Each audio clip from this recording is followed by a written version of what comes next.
Pidato Politik karya Fakri Andika Ardal. Assalamualaikum warahmatullahi wabarakatuh. Salam Om Swastiastu, Namo Buddhaya, salam kebajikan. Yang terhormat Bapak Ibu guru dosen serta hadirin dan teman-teman yang saya banggakan.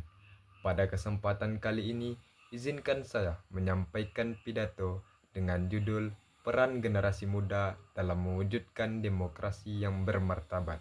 Hadirin yang saya hormati, demokrasi merupakan sistem pemerintahan yang menempatkan rakyat sebagai pemegang kekuasaan tertinggi.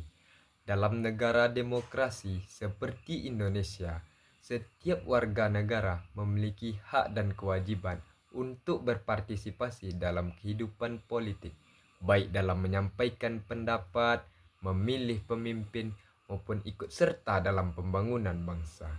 Namun, demokrasi memiliki tantangan terbesar, yaitu menghilangkan nilai luhur yang seharusnya dijunjung tinggi. Salah satu tantangan terbesar dalam demokrasi Indonesia adalah menurunnya kepercayaan masyarakat terhadap dunia politik.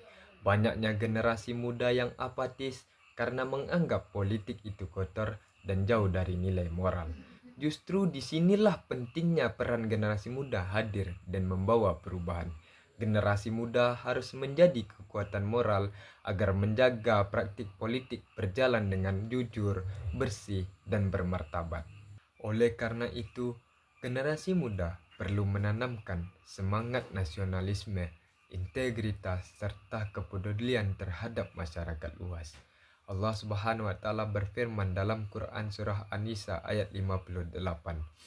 Sesungguhnya Allah menyuruh kamu menyampaikan amanat kepada yang berhak menerimanya.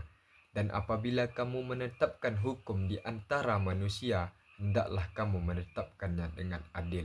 Sesungguhnya Allah yang sebaik-baik memberi pengajaran kepadamu.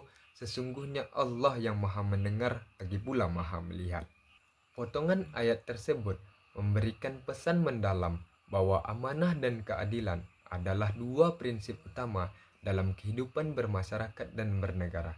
Dalam konteks demokrasi, amanah berarti menjalankan hak dan kewajiban setiap warga negara dengan penuh tanggung jawab. Sedangkan keadilan berarti menempatkan segala sesuatu pada tempatnya tanpa ada diskriminasi. Generasi muda harus meneladani nilai-nilai ini dalam setiap tindakan dan keputusan. Ketika generasi muda bersikap adil dan tanggung jawab, maka demokrasi Indonesia akan tumbuh menjadi sistem yang sehat dan bermartabat.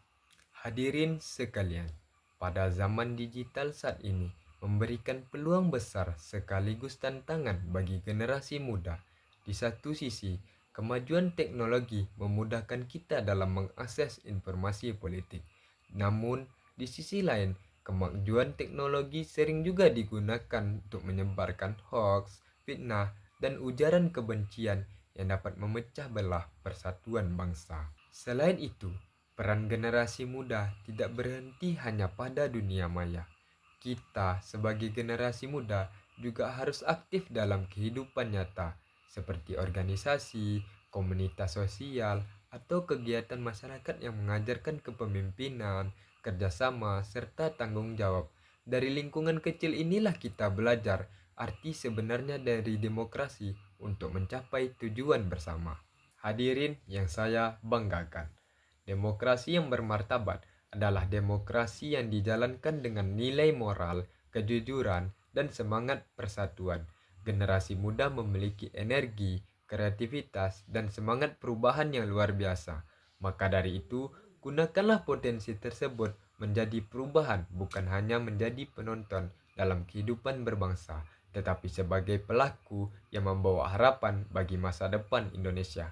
Mari kita wujudkan demokrasi yang bermartabat, walaupun bukan sesuatu hal yang mudah, tetapi juga bukan sesuatu hal yang mustahil. Jika generasi muda bersatu, berani jujur, dan berpegang pada nilai kebenaran, maka cita-cita Indonesia yang adil, bersih, dan berintegritas akan tercapai dalam mewujudkan visi dan misi generasi emas 2045. Hadirin yang berbahagia, sebelum saya mengakhiri pidato saya, izinkan saya menyampaikan sebuah pantun. Pergi ke taman memetik melati, harumnya semerbak tiada tara. Generasi muda junjung tinggi di demokrasi, demi Indonesia bermartabat dan sejahtera. Demikian pidato yang dapat saya sampaikan. Terima kasih atas perhatian dan waktunya. Wabillahi taufiq wal hidayah. Wassalamualaikum warahmatullahi wabarakatuh.